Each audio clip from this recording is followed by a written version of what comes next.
بیا وی پوز دی په خورو کې ککړی شي، بیا وی پوز دی په خورو کې ککړی شي. صحابي ورته وی د چا؟ وی د هغه کس چې مور او پلار دواړه یا یو په حالت د بوډاوالي کې عمومي او دومره خدمت اونکي چې دی په جنت ته لاړ شي، د دې سړي دی پوزه په خورو کې ککړی. خبر دی بچي؟ نو یو وی ستا پلار دی، بل وی ستا پلار دی.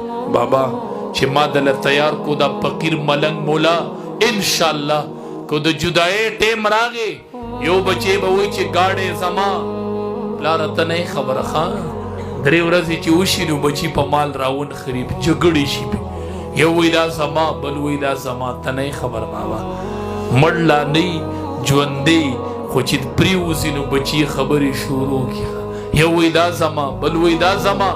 بابا زچې دل تیار کما او د جدای ټیم راغې یو بچي به دی وی چې گاډې زما بل به وی چې پټې زما، او ما چې تیار کړی اب را پاسی چې پټې ستا گاډې ستا او ستا نه بدواړه لاستو کی چې د جنت د مینز دروازه زما ستا ما ته پرېږده. قال النبي صلی الله علیه وسلم د ټولې دنیا رښتینې وایي، نبی علیہ السلام وایي الوالد اوسط ابواب الجنه، پلار د جنت په دروازو کې د مینز دروازه پلار دی، د مینز دروازه پلار دی.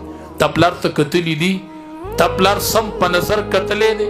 ته په دې نظر وګوره ته وای دا زما د جنت د مین دروازه ده. زه داسې بچی تیار کم چې حافظ بچی او د پلار مخ ته نیغ نیغ ګوري او د پلار یې په مخ ګیره نه دی ورته ته زما د مخ ته ولې نیغ نیغ ګوري؟ بابا ځکه ګورم چې ما د پاره ته د جنت د مینز دروازه. بابا ورته وایي زما ګیره نشته دی، زما خو ګیره نشته.